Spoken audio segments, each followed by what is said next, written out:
ঔফুলিয়া কপা এফসি দলে দ্বিতীয় বাৰ্ষিক গৌৰী নাৰায়ণ কাপ চলন্ত ফুটবল প্ৰতিযোগিতাৰ খিতাপ অৰ্জন চুতীয়া যুৱ সন্মিলন অসম চৰাইদেউ জিলা সমিতিৰ উদ্যোগত বৰপথাৰ সতি সাধনী পুথিভঁৰালৰ আতিথ্যত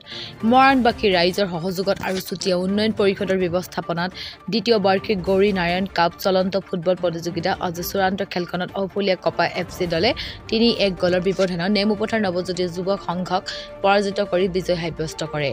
মৰাণ মহাবিদ্যালয়ৰ জ্যেষ্ঠ অধ্যাপক নবীন গগৈদেৱে শুভ উদ্বোধন কৰা খেলখনত মুখ্য অতিথি হিচাপে অসম চৰকাৰৰ কেবিনেট মন্ত্ৰী বিমল বৰা দেৱৰ লগতে চুতীয়া যুৱ সন্মিলন অসমৰ উপদেষ্টা মোহন শইকীয়া সাধাৰণ সম্পাদক পলাশ হাজৰিকাৰ লগতে বহু সংখ্যক বিশিষ্ট ব্যক্তি উপস্থিত থাকে চুতীয়া যুৱ সন্মিলন অসম চৰাইদেউ জিলা সমিতিৰ উদ্যোগত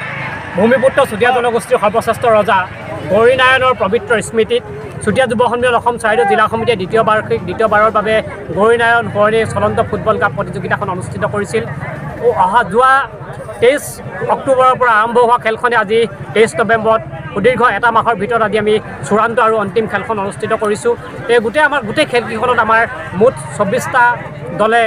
3খন জিলাৰ মুঠ 24টা দলে অংশগ্ৰহণ কৰিছিলে আৰু 24টা দলক অংশগ্ৰহণ কৰা প্ৰতিগৰাকী খেলুৱৈ আৰু দলসমূহক আমি আজি এই মুহূৰ্তত আন্তৰিক শ্ৰদ্ধা আৰু কৃতজ্ঞতা জ্ঞাপন কৰিছোঁ তেওঁলোকৰ সহযোগিতাৰ কাৰণে আৰু চুতীয়া যুৱ সন্মিলন অসমে আমাৰ ক্ৰীড়াৰ প্ৰতিভাসমূহ আচলতে বিশ্বমুখী কৰিবৰ কাৰণে আমাৰ প্ৰতিভাসমূহ উলিয়াই নিবৰ কাৰণে আমাৰ যি প্ৰচেষ্টা যি প্ৰয়াস এই প্ৰয়াস আমাৰ অব্যাহত থাকিব গতিকে ইয়াত আমাৰ সহযোগিতা আগবঢ়োৱা প্ৰতিগৰাকী আমাৰ সচেতন ব্যক্তি প্ৰতিগৰাকী ক্ৰীড়াপ্ৰেমী ৰাইজ আৰু বিভিন্ন শুভাকাংক্ষী ৰাইজ যি আমাক এই খেলখন অনুষ্ঠিত কৰাৰ ক্ষেত্ৰত সহযোগিতা আগবঢ়ালে সন্মিলন অসম চৰাইদেউ জিলা সমিতিৰ উদ্যোগত বৰপথাৰ সতিসাধনী পুথিভঁৰালৰ আতিথ্যত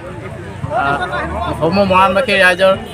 সহযোগত আৰু চুতীয়া উন্নয়ন পৰিষদৰ পৃষ্ঠপোষকতাত আমি দ্বিতীয় বৰ্ষৰ বাবে গৌৰী নাৰায়ণ কাপ অনুষ্ঠিত কৰিছিলোঁ আৰু আজি এই প্ৰতিযোগিতাৰ চূড়ান্ত খেলখনি অনুষ্ঠিত হৈ আছে আমাক যিখিনি ৰাইজে সহায় সহযোগিতা আগবঢ়ালে সকলো ৰাইজলৈ আমি কৃতজ্ঞতা জ্ঞাপন কৰিলোঁ আৰু প্ৰতিটো দললৈ আমি ধন্যবাদ জ্ঞাপন কৰিলোঁ।